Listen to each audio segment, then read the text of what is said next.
வணக்கம். நான் ருசித்த நகைச்சுவைகள். ஒரு ரூ. 10 இருந்தா கொடு. என்னிடம் சுத்தமா இல்ல. பரவாயில்ல கொடு, நான் சுத்தம் பண்ணிக்கிறேன். இந்த ஊரில் தங்க வீடு கிடைக்குமா? கிடைக்காது. ஓட்டு வீடு, கூரை வீடு, மாடி வீடு தான் கிடைக்கும். முதலாளி கேட்டார், தம்பி நீ என்ன படிச்சிருக்கிறாய் என்று. பையன் கூறினான், BA என்று.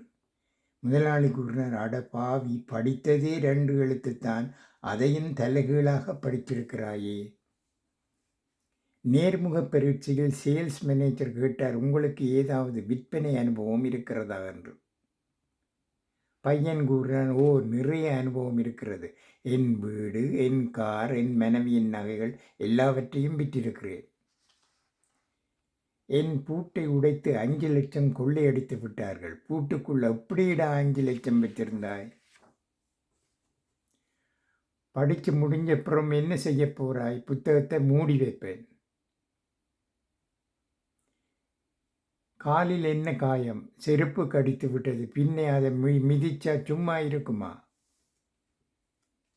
குளிச்ச பிறகு எதுக்கு தலையை துவட்டணும்? தெரியல. குளிக்கும் போது துவட்ட முடியாதே, அதனால்தான். 2 இட்லியை கூட முழுசாக சாப்பிட முடியல டாக்டர். என்னாலேயும் முழுசாக சாப்பிட 2 இட்லி சாப்பிட முடியாது.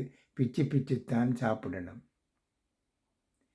உன்னை யாராவது லூசன் என்று சொன்னால் கவலைப்படாதே, வருத்தப்படாதே. உங்களுக்கு எப்படி தெரியும் என்று கேள். காதல் ஒரு மழை மாதிரி. நனையும் போது சந்தோஷம், நனைந்த பின்பு ஜலதோஷம். மகனே, பரீட்சையில் எத்தனை கேள்வி வந்தது? 5 கேள்வி அப்பா. நீ எத்தனை கேள்வி விட்டிருந்தாய்? முதல் 3ம் கடைசி 2ம் அப்பா. Very good, keep it up. நான் ஜாதகத்தை நம்புவதில்லை. ஏனென்று தெரியுமா? அது கூறுகிறது எனக்கு அறிவு ரொம்ப ஜாஸ்தி என்று.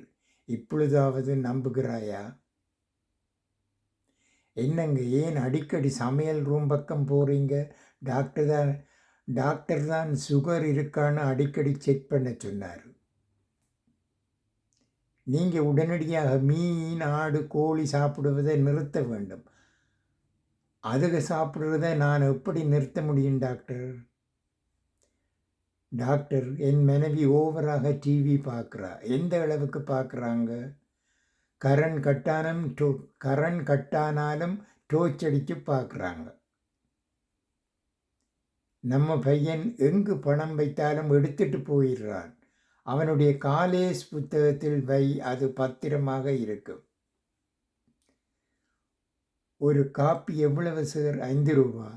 எதிர்க்கிடையில் 50 காசுன்னு எழுதியிருக்கே. அது எக்ஸிரோக்ஸ் காப்பியடா. உங்கள் கிட்னி ஃபெயில் ஆகிடுச்சு. நான் என் கிட்னியை படிக்க வைக்கலையே, அது எப்படி ஃபெயில் ஆகும்? நன்றி. இப்பதிவினை பார்ப்பவர்கள் மறந்து விடாமல் சப்ஸ்கிரைப் பண்ணும்படி தயவுடன் கேட்டுக்கொள்கிறேன். நன்றி, வணக்கம்.